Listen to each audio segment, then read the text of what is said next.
Alright. Alright. Yan. Magandang araw mga kabatas natin at welcome sa isa namang live stream. Mga kabatas natin, hindi ko na talaga maintindihan itong mga senador natin. Hindi daw niya maintindihan senador natin. Bakit? Itong si Robin Padilla. Bakit? Nakipagbardagulan sa page niya. Okay. Dahil dito. Sabi niya, yan ang tama. Coast Guard sa Coast Guard. Ano ba nangyari dito mga kapatas natin? Yung nangyari dito ay yung pagtanggal ng Philippine Coast Guard ng mga floating barriers na linagay ng China sa Bajo de Masinloc, sa Scarborough Shoal, no? At ito ay inutos nga ni President Ferdinand Marcos. 'Di ba? This is a foreign policy. This is in relation to international relations. Kaya ang tama nga naman ang tao na primary na magde-decide dyan at yung face natin at representative natin sa international community ay yung presidente. Di ba yun ang paulit-ulit kong sinasabi? Pero itong mga senador, lalong-lalo na si Robin Padilla, mga kabatas natin, nakikialam. Number 1 point. Nakikialam daw si Robin Padilla noong tungkol dyan sa issue na yan. Okay? Bakit?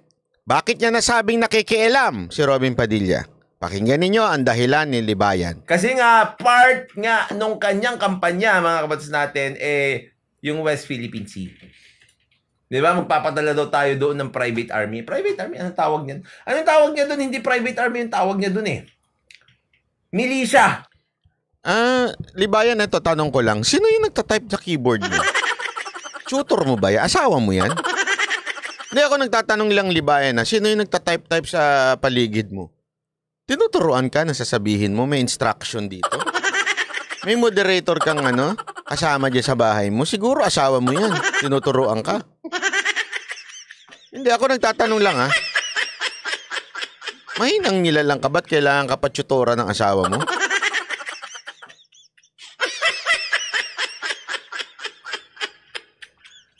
Magpapadala nga daw tayo ng militia, yun yung gusto niya mangyari, di ba? Kasi matapang daw siya. O, tignan nyo. Coast Guard sa Coast Guard. Magipag-chess lang kayo dyan, mga bayaning PCG. Philippine Coast Guard yan. Let our president do the talking and walking.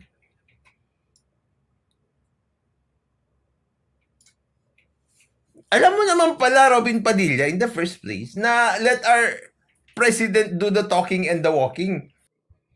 Dito, pinupunan niya kasi yung isa sa mga hinirit ni Robin Padilla na dapat Coast Guard to Coast Guard. Alam mo, napakatama ni Robin Padilla dun. Si Senator Robin Padilla ang nagmulat sa mata ng mga tao na dapat Coast Guard to Coast Guard lang. Pinaliwanag na ho yan ni SAS kung bakit Coast Guard to Coast Guard o yung tinatawag nating white to white, gray to gray. Ibig sabihin po, pagdating ko sa dagat, ang pulis ng dagat, Coast Guard. Ang Navy, yan po ang sa ating kasundaluhan. Since Coast Guard ang naandyan, Coast Guard ng China, dapat Coast Guard din natin. Ang problema kasi nung ginamit natin at nagpa-assist tayo sa Navy ng Amerika pa, ayun ho ay para kang nagtawag ng gray habang white lang yun naandoon. So yun yung pinupunto ni Robin Padilla nung time na yon, which is tama naman siya. Tama ho siya. Wala ho kasing alam itong abogado na ito, ewan ko kung paano naging abogado ito, wala hong alam na tama naman po yung ganun. Coast Guard to Coast Guard. Yun ang sinita ni Robin. Ngayon, pakikialam ba yun? Kasi yun ang sinasabi ni Libayan. Yun ay pakikialam ni Senator Revilla. Mali na naman si Libayan dyan. Bakit ho ba naandoon yung mga sundalo noon at saka yung USEC doon? Bakit naandon? Hulaan nyo kung bakit. Makakuha ng tamang sagot. Mas matalino kay Libayan. Hulaan nyo, bakit? Bakit siya nandun? Sige nga ho. Meron bang mas matalino dito kay Libayan? Imposibleng wala. Bakit nandun yung mga sundaluhan na yon? Tapos kinakausap ni Robin at saka ni iba pang mga senador. Ano meron doon? Nako, don't tell me hindi nyo alam. Ayun! Budget deliberation. Bakit kanyo may budget deliberation? Para saan ho ba ang budget deliberation? Kung makakaalam ninyo. Sige nga ho. Ay sorry, hindi ho Revilla. Padilla ho, Padilla. Pasensya na, Padilla. O, Padilla ho, Padilla. O, Padilla ho, Padilla. O, Padilla ho, Padilla. Bakit ho? Bakit kanyo nandun? O. Bakit ho? Sige. Bakit? Dahil may budget deliberation. Ano sinasabi ngayon ng mga senador? Bakit ngayon pinakikialaman? Kasi nga, inaalam ng mga senador kung sapat ba ang budget nitong Coast Guard. Kaya nga ang punto niya dito, kasi nga hindi ho marunong mag-research tong abogadong to eh. Diba? Ang pinupunto niya nga doon, dapat palakasin, dapat budgetan pa ang Coast Guard dahil sila dapat ang lumulusob doon. Kasi nga ang punto niya nga, ako nga pumunta ako doon eh. Di ba? Pumunta ako doon na kaya ko. Mas maganda pa, kaya kasi kasama niya ang Coast Guard noon. Kaya sinusuportahan niya yung Coast Guard doon na ang sinasabi lang niya, huwag tayo magsama ng Navy kasi it's against international law. Hindi alam nung iba kasi tatanga-tanga na naman. Ano ba ang sabi ng international law? White is to white, gray is to gray. Ibig sabihin nun, ang pulis ng dagat ay Coast Guard. So ibig sabihin, kung Coast Guard ng China yan, Coast Guard din dapat natin. Hindi ho pwede magdala ng mga sundalo na Navy. Yun ang ibig sabihin ng international law. Kaya diniin niya ng todo. Ano ba sabi ng international law? Not according to the law of China, the law of America, the law of the Philippines. International law, ano sabi? White is to white. Tama si Robin doon. Bakit niya idiniin doon sa Coast Guard? Kasi nga budget deliberation. Hindi ho nangingialam si Robin sa foreign policy ng ating Pangulo. Huwag kang tanga, libayan. Hindi pakingialam ang tawag doon. Yun po ay simpleng inaayos ang tama pagdating mo sa budget. At second, sabihin na natin hindi budget deliberation yun. Sabihin na natin hindi budget deliberation yun. Merong check and balance na kapangyarihan ng Senado. Hindi rin pangingialam yun. Ano ho ba ang definisyon ng pagiging senador o kongresista kung alam mo, libayan? Sagot! Huwag ka kasi nagpapaniwala sa mga kabobo mo eh. Ano ibig sabihin ng senador? Anong bahagi ng gobyerno senador? Legislative, di ba? Sila ho ang gumagawa ng batas, nag-aamen ng batas. So they know the law. They know the law at nakikita nila pag medyo sumasablay ang pag-i-implement ng law. Sino nag-implement ng law? Supreme Court? Ay, hindi, sorry. Ang i-implement ng batas ay ang executive branch. That's why there's check and balance in the Senate. Kasi titignan nila, ito yung ginawa naming batas. We know the spirit of the law. Ito ginawa namin. Alam namin to. So i-check nila ngayon yung executive kung tama ba ang ginagawa nila in implementing the law. Now, in terms of architect ng foreign policy, it's the president. Tama. Pero yung application, ang nagbibigay ng budget o nag-a-approve ng budget, nag-a-approve ng budget ay ang Senate. So makikita nila kung tama ba ang paggamit dito sa ating mga Coast Guard.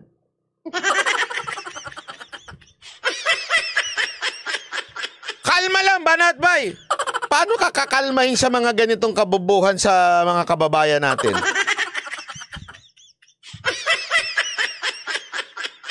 Tama, mali. Diba? Yan ho yun eh. Trabaho nila yan. Tapos, Eto ang haba-haba nito lintik na video na to, ang punto lang naman niya dyan, wag manghilam si Robin Padilla. Tuloy natin. Bakit nakikialam kayo? Hindi ko pakikialam yun.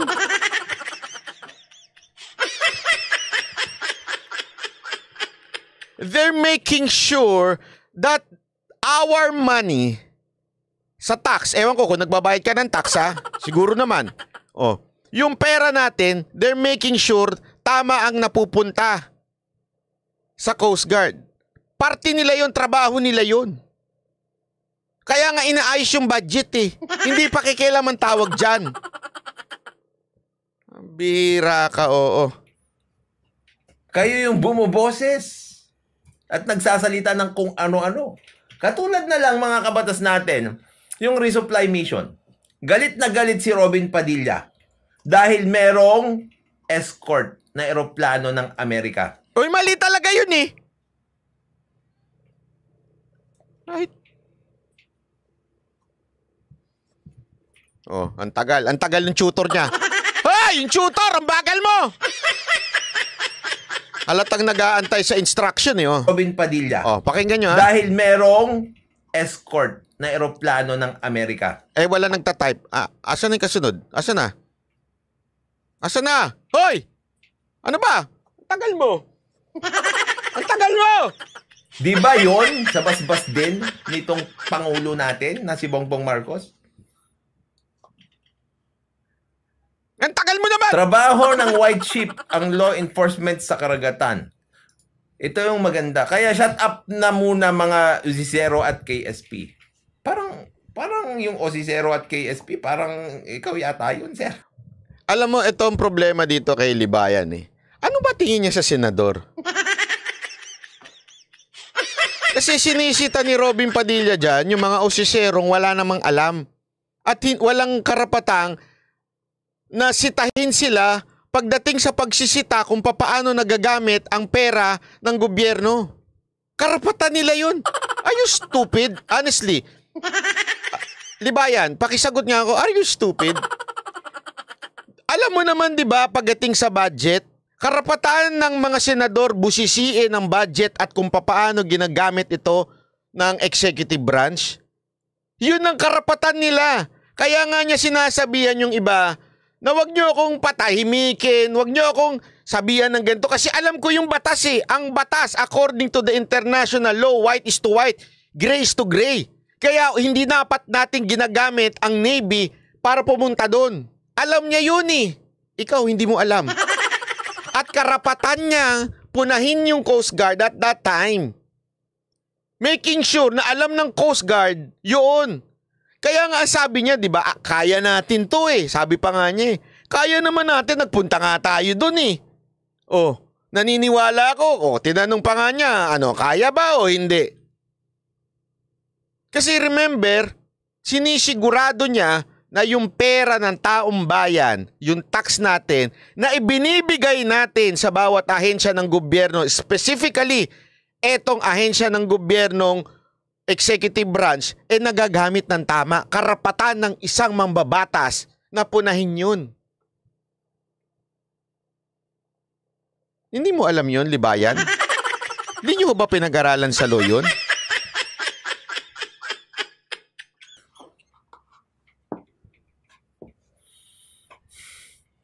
Parang ikaw yata yun, sir. Kasi kayo yung nagpapapansin may papakita ko sa inyo mamaya Ito. Sumali na kayo sa pagiging reservist at suportahan ng pagsasabatas ng mandatory ROTC at mandatory military service. Ako, reservist din ako. Staff sergeant ako. Hindi halata. Patunayan mo nga. Sige na, ilabas mo nga yung mo na talagang staff sergeant ka. Sige ka. Ako, di ako naniniwala. Patunayan mo. Wala namang masama kung patunayan mo, di ba? Parang yung tanong mo sa akin, ako patunayan ko na dito ako nag-aral, dito ako patunayan, hindi pala nag-aral. Patunayan ko na abogado ang tatay ko or something. O ikaw din, patunayan mo. Hindi ako naniniwala. Sa'yo pa manggagaling hindi ka nga international, no? Hindi mo nga alam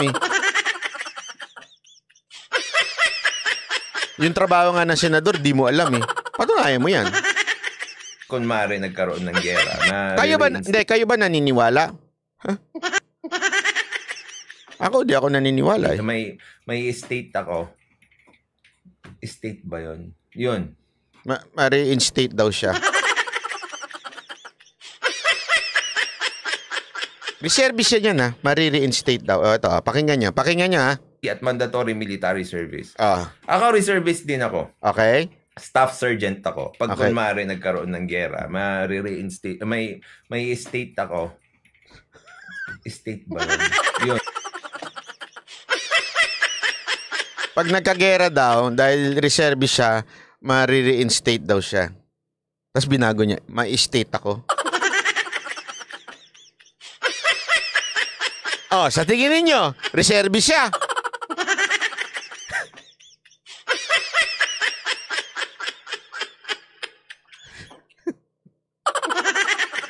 Sabi nito isa, paano ka ma-reinstate? Hindi ka pa nga nang serve, kaya nga reservist yun. Kaya nga niya napaisip, bibiglang, hindi pala reinstate, estate pala. Tinanggal lang yung re. Ay, oh my golly. How come you become Paano ka naging lawyer?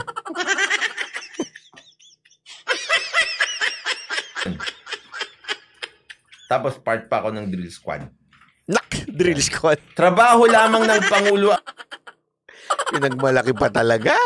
ang foreign policy. Let him do this job. Let him do his job. O di kung ganyan pala, Senator, hindi na kayo makikialam. Yun ang interpretasyon niya, let him do his job. Sabi kasi ni Senator Robin, let him do his job, si President Marcos daw. Ang interpretasyon niya, so kayo hindi na makikialam.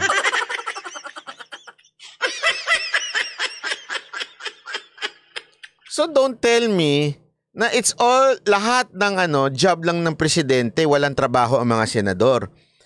Hindi din pwedeng busisiin ng mga senador yung budget ng ating Coast Guard. Hindi pa pwedeng mangialam ang senador sa mga bagay-bagay kung paano nai-implement ang law. Tandaan ninyo ha, they are lawmakers. They can even amend laws if they think hindi na tama ang pagpapagamit o isang pag-i-implement ng executive branch, medyo may nakikita na silang problema. Kaya nga nagkakaroon ng hearing. It's because gusto nilang malaman kung ito ba ay nagagawa ng tama o hindi nagagawa ng tama. Bakit? Pag nalaman na ng senador, bilang mga senador, they can now amend the law. In other words, it's part of their job to check if the executive branch is doing their job and if they are executing the law that they made. Kung tama ang pag-execute nito. Hindi mo alam yun? Paano ka naging lawyer? Honestly. Paano ka naging lawyer? Ang alam mo, even sa Amerika pinapatawag na senators, yung mga sundalo, they're checking. You know why? They're making sure that the law of the land is being followed. Tama ba ang pag-i-execute? Ngayon, paano nangyari yon? Are they the one deciding? No! Doon na papasok ngayon yung judiciary. Judiciary now will be the one to decide kung ano ang final interpretation of the law. Ganun yun Pero pagdating sa yung espiritu ng batas, nung gumawa, kaya nga 'di ba nung nagkaroon ng problema sa anti-terror law dahil sa ginawa ni Remulla, sinong hininga ng interpretasyon, sinong hininga ng opinion ng mga media? Walang iba kung hindi yung mga senador na nag-approve ng anti-terror law. Why? Para maintindihan natin kung tama ba ang paggamit ni Remulla. That's the job of the senators. Bakit hindi mo alam? Honestly, bakit hindi mo alam? At sa tingin mo, yung ginagawa ng mga senador ngayon, pangingialam? So ano, gusto mo pabayaan na lang ang executive branch na gawin nila ang trabaho nila, tas hayaan mo na sila? Tas may nakikita ng mali sa pag-i-interpret ng batas?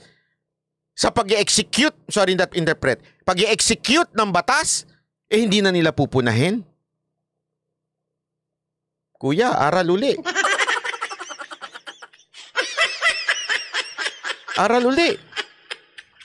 Kasi kung naalala nyo, nagkaroon pa kayo ng mga privileged speeches kung saan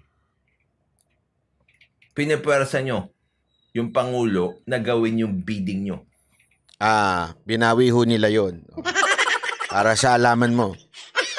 Hindi mo rin alam di ba? Sige, kasi nga hindi ka nagre-research.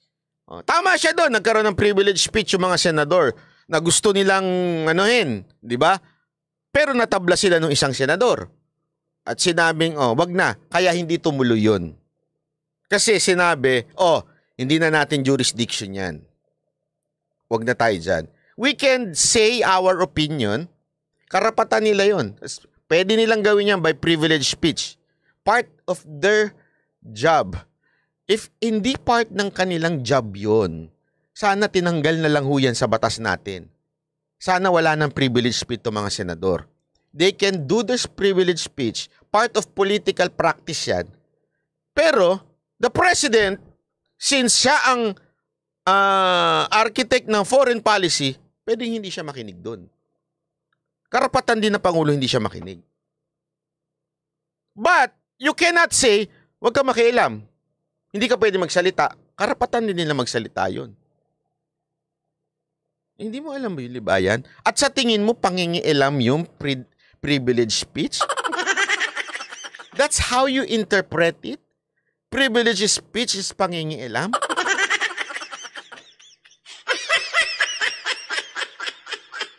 Iba, dinaig mo pa pala ang diktador. Di ba? Boss Dada, dinaig pa nito diktador eh. Daganan mo nga yan. Pag nag-privilege speech daw, pangingialam na ng mga senador? How stupid is that? Madedemonetize na naman ako nito. Hayop na buhay to. Dahil sa'yo, di ba yan? Tapos ngayon, sasabihin nyo, let him do his job. Di ngayon, alam nyo na. Ngayon, hindi pa yan mga kabats natin. Ito ngayon, alam mo, ako sa'yo, libayan, para maging busy ka, maging abogado ka na ni Senior Aguila. Tama sila dito eh. Hindi, wag naman kadebate ni Senior Aguila. Abogado na lang ni Senior Aguila. Bagay sila, baka magkasundo sila. tinanggal na nila, no? Tingnan nyo. Ito pa, tinan mo pa yung mga puna niya. Kaya nga alam mo, troll ang datingan nito ni Libayan eh. Basta lang makapuna. Di ba? Troll ang, ano niya eh. Troll ang datingan niya eh. Bakit? Panoorin niyo to. Mga ugok! Mas matagal pa yung post nito kaysa sa pagsasalita. Halatang nag-uubos ng oras. Talagang ano eh. Parang ano eh. Ganito.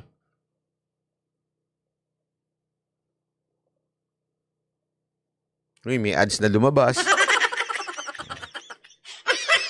Yari kayo. Ganun eh. Para talaga magka-ads. Tagal oh. Bago kayo humirit, pumunta muna kayo sa West Philippine Sea at subukan nyo tapang nyo ng walang dayuhan na nagpapalakas ng loob nyo. Ito kasi yung sinabi niya. Ito kasi yung sinasabi sa kanila. Na bakit sinasabi sa kanya? Na bakit kino-question mo yung presence ng US aircraft doon? Alam, ang sakit niya. Mga ugok. Yan. Yes, Your Honor. So what's wrong? Yung laugh lang niya, wala lang. So what's wrong?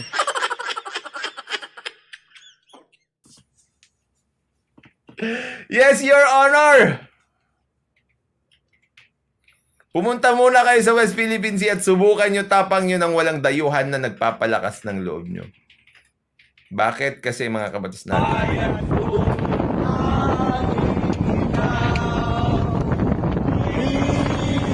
Alam nyo, ito rin ang issue ko eh. Ito yung pagtatawa kasi ni ano. Alam mo, insinuating itong si ito si Libayan na parang ang dating niya masama yung pagsasalita niya ng mga ugok. Wag ho nating kakalimutan. Okay? Wag ho natin kakalimutan na hindi ho yun masama. I mean, hindi ho yun kasi tandaan ninyo, hindi porket senador ka, kailangan ang datingan mo yung yes, Your Honor. Yes, yan. Hindi ho. Bakit ho? Ganito lang kasimple. Pag in English yun, sigurado, bilib na bilib tayo Miriam Santiago yan. Defensor Miriam Santiago. Pero pag Tagalog, hindi yan hindi yan senator. Hindi yan statement. Pero pag English, okay lang, statement. Tama, mali. Wag ko natin kakalimutan, di ba may batas nga tayo na sinasabi na no law shall pass abridging the freedom of speech and expression or the press. Kasama ho dyan ang ating mga senador. Wala naman ho silang ginagawang masama o masasabi nating illegal sa pagsasalita ng ganyan. Maybe, hindi pangkaraniwan kasi nga Tagalog.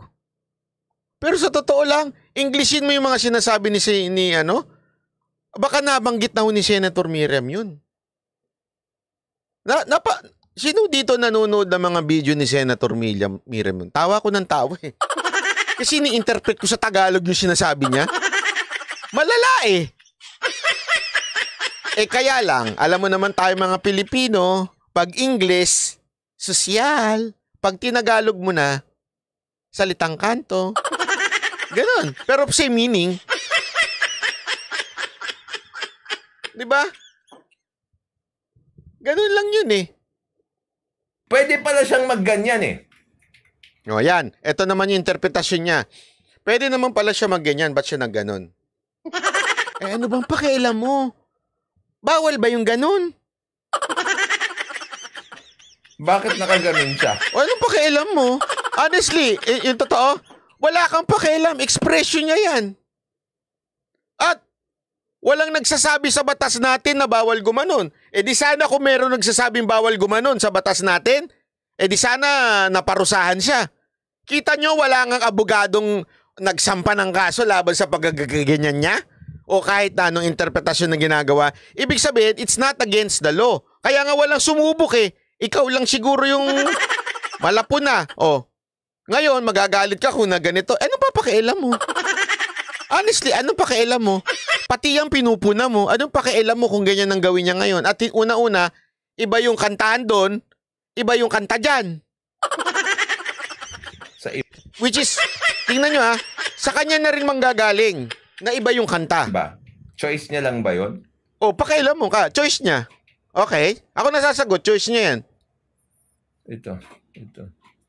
I move. Hindi rin siya consistent Nakita nyo ba yung hindi pagiging consistent niya? Ito ang point niya. Bakit hindi daw consistent? Tingnan niyo yung point niya. Sabi niya na huwag makialam kasi nga trabaho ng Pangulo yun at siya dapat na magdidesisyon. Pero nakikialam naman sila. Lalong-lalo na siya. Because your interpretation is stupidity. Your opinion is wrong. That's why ang tingin mo hindi consistent. Hindi naman nung nakikialam ang mga senator sa foreign policy ng presidente. That's his point. Foreign policy ng presidente. Ang pinakikialaman ng senator, particularly si Senator Padilla, ay yung paggamit ng gray ship against the white ship. Yun. And remember, it's budget deliberation, making sure na naiintindihan ng Coast Guard, there is an international law, white is to white and gray is to gray. Meaning, Coast Guard to Coast Guard, hindi pa pwedeng Coast Guard tas Navy. Kaya nga niya binring up. Hindi ho pagingialam ang tawag doon. Sinisigurado lang niya na naiintindihan ng bawat, especially yung USEC na naandoon na ini-interview niya. USEC yun hindi naman niya ini-interview yung Coast Guard. Yung Coast Guard parang supporting lang. Ang kausap niya USEC. Sinisigurado na alam nyo ba na international law is white is to white, gray is to gray? Hindi ho pangingialam ng foreign policy yun. Don't be stupid. Sorry di ba yan? Kasi yung interpretasyon mo mali. That's not pangingialam.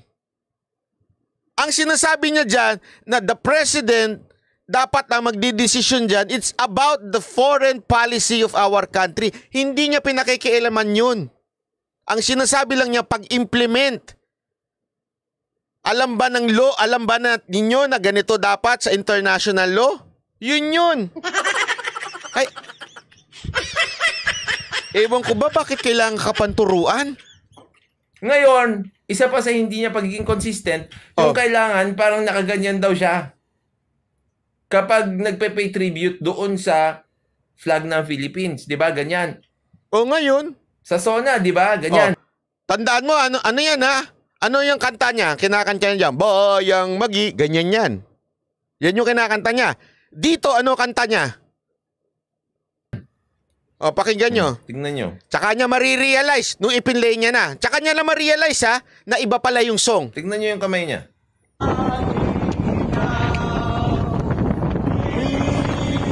Oh. Oh. Di ba nagpe-pay respect naman din lang siya dyan. Kahit hindi lupang hinirang ang tinutugtog dyan. Boo! Tsaka mo na lang na-realize na hindi pala lupang hinirang yung kanyang kinakanta dyan. Wala ka talaga. Kulang ka talaga sa research, bata! Bata! Kulang ka sa research. Di ba? Iba ho kasi yun eh. Iba yung kanta doon at iba yung kanta dyan. Ang bira,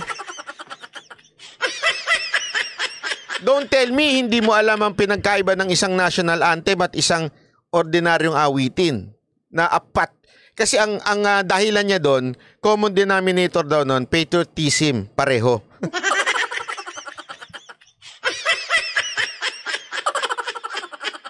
Paano ko kumanta ako? Ibong mang may layang patriotism din yan, di ba? Ginagamit yan ng mga dilawan. Tapos gumanyan ako.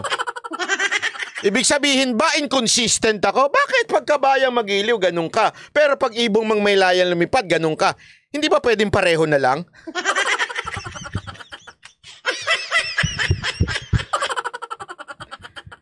Nagigets nyo?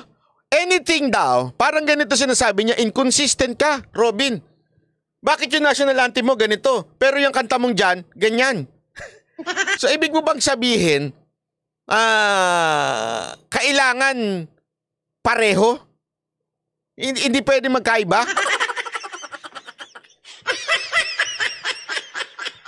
Iba yun eh. Yang kanta lang yan eh.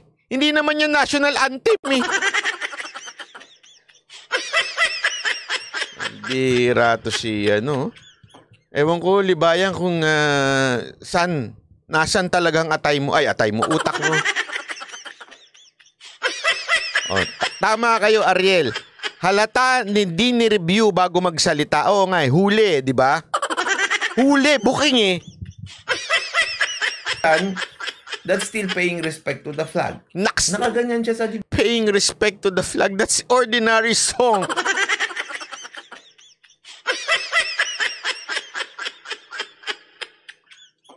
Hindi national anthem yan. It's an ordinary song. Woo!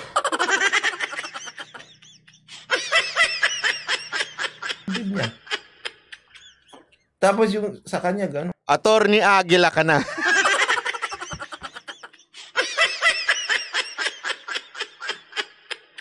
So, ibig sabihin, ganito, gusto niya mangyari. Okay? Inconsistent kasi yun eh. So, every patriotic song, kailangan gumanon si Robin. Ay, mali, gumanon pala. Kasi nagigets nyo, sabi niya kasi, bakit nakaganito si Robin pag national anthem? Pagka ganito, same lang naman din yun. Patriotic song daw. So, ibig mo sabihin, every time nakakanta si Robin dapat ng patriotic song, O, kahit yung kanta ni Tatay Digong, kailangan gumanyan din siya. Kasi gumanyan din siya kasi patriotic song yun. Ganon ang interpretasyon niya. Yun ang consistent sa kanya. Pero pag gumawa na ng ibang senya si Robin Padilla sa pagkanta ng isang patriotic song, inconsistent na si Robin.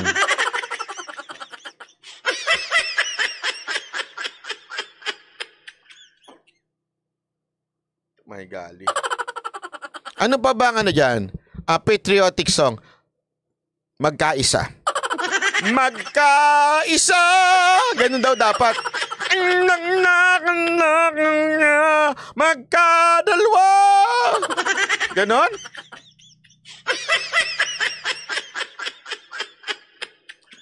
Garski, pupunta tayo dyan. Mamaya, pupunta tayo dyan. Ano yun? Excuse me.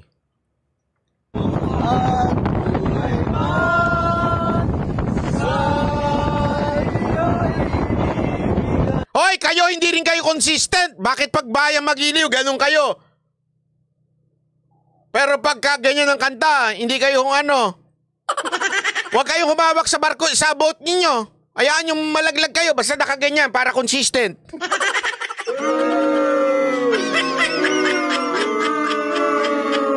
Alam mo, no wonder two trial.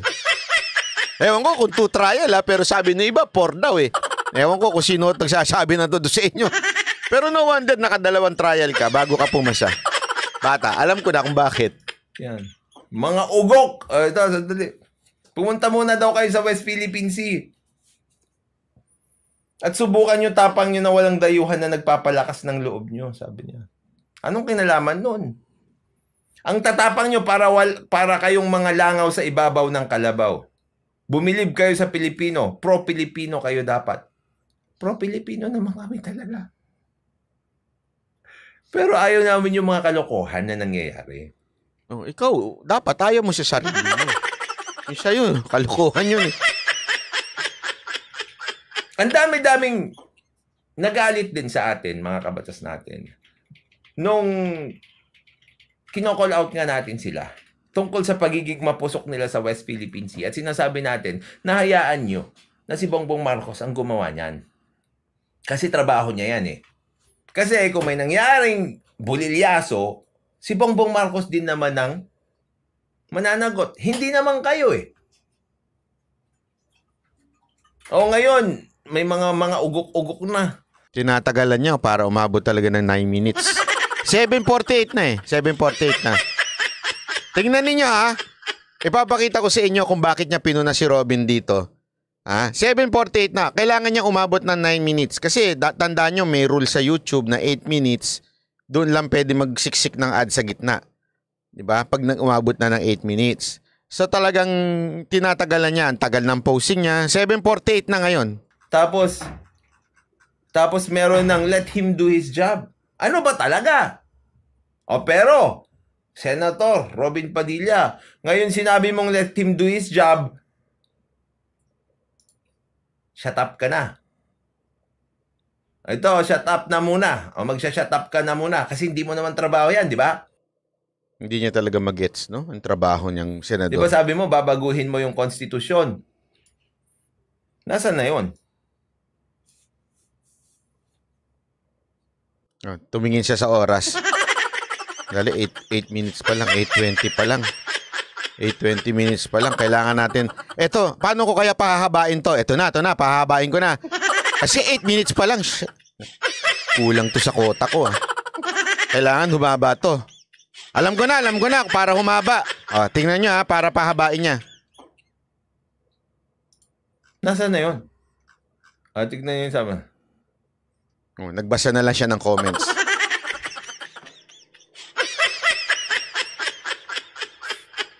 Pag pumunta si Senator Robin Padilla sa West Philippine Sea, nakakontak na yan sa China na pupunta sila para di habulin ng Coast Guard ng China. Nagbasa na lang siya ng comments. Para umabot talaga. Galing ano? Halatang halata ang style na ganito. Brad, halatang halata ka. Kung maloloko mo yung mga kabobo mo, ako hindi. Kabisado ko yung ganyang galawan. Kabisado ko yan. Kabisado ko yan. May mga ganyang mga vlogger eh. Ano yan eh? Ito unwritten rule sa mga vlogger yan, lalo na sa YouTube. Unwritten rule yan. Alam nila yan na talagang Kaya nga ang dami nga kumakausap sa akin eh. Hindi to, walang biro ito. Meron nagsabi sa akin, alam mo Barat, ang hirap nung ginagawa mo ha. Ang haba nun ha. Ang kailangan lang naman sa YouTube para 9 minutes, 10 minutes, pwede ka na. Buhay ka na nun.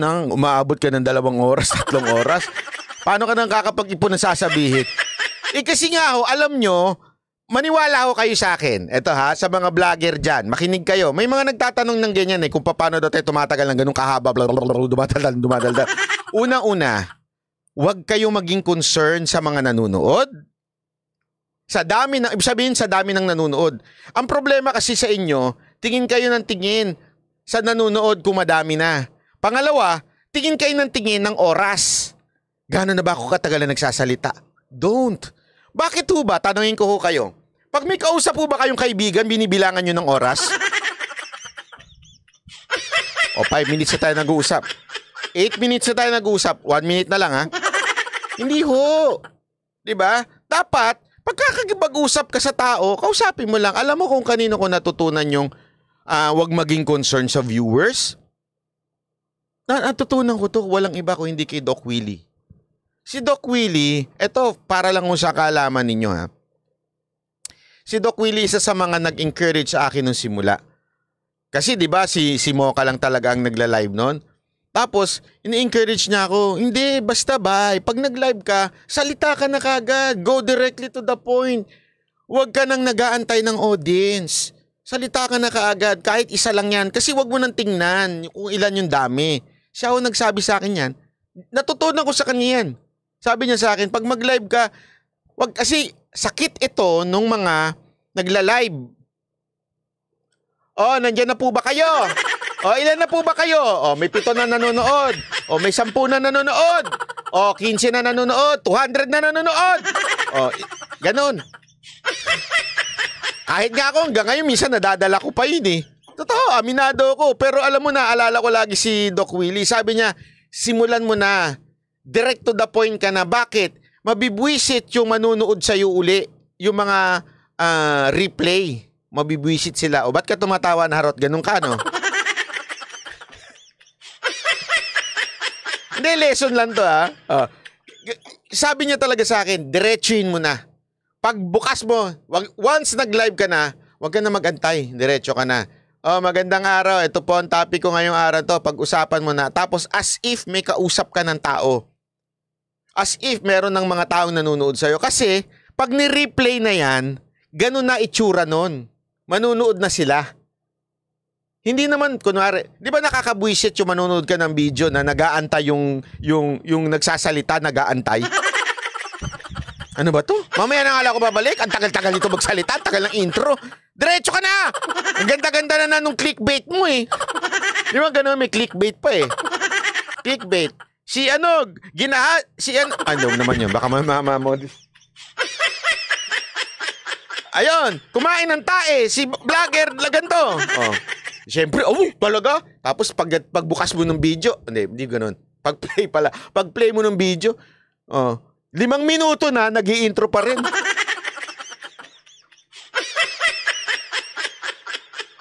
Ay, totoo.